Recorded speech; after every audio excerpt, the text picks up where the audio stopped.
साथियों, Donald Trump जी ने और एक हुड़दंग मचा दिया है।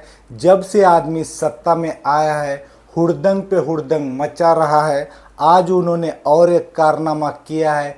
कारनामा क्या है आगे आपको पता चलेगा, लेकिन पहले वो हुड़दंग कितना मचाते हैं आप इसी से अंदाज़ा लगा लीजिए। सत्ता में आने से पहले वो किस तरह से बयान देते थे, सत्ता में आने के बाद शपथ विधि में कितना हुड़दंग मचाया। भारत के उनके दोस्त पंत प्रधान नरेंद्र मोदी जी को उन्होंने नहीं बुलाया।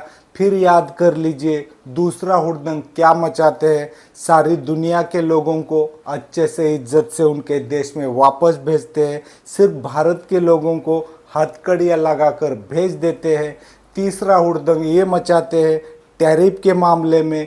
भारत को प्रधानमंत्री जी के सामने खुलकर बोलते हैं मैं रेसिप्रोकल टैरिफ लगाऊंगा, मतलब भारत को जैसे के तैसा टैरिफ लगाऊंगा। चौथा हुड़दंग ये मचाते हैं भारत और पाकिस्तान के बीच शिमला समझौता है, वहाँ कोई तीसरा देश नहीं जाता, फिर भी सार्वजनिक मंचों पर आकर बोल देते हैं मैंने भारत और पाकिस्तान को धमकी देकर, व्यापार की धमकी देकर युद्ध रुकवाया है। अब नया कारनामा कर चले हैं, जो भी अमेरिका के अंदर रहते हैं, अमेरिका के मूल निवासी छोड़कर बाकी लोग जो भी रहते हैं उनके पास किसी भी तरह का वीज़ा हो, अगर वो अपने देश में पैसा भेजते हैं तो 5% वो टैक्स लगाएंगे।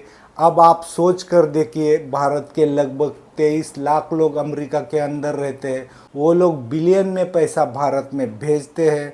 अगर उन लोगों के ऊपर 5% टैक्स लगाया जाएगा तो सोच कर देखिएगा अमेरिका कितना प्रॉफिट में आ जाएगा। यूं ही पैसा लूट लेगा। यहाँ तक भी अगर रुक जाते हैं तो अच्छी बात है, शायद आगे और भी हुड़दंग मचा सकते हैं।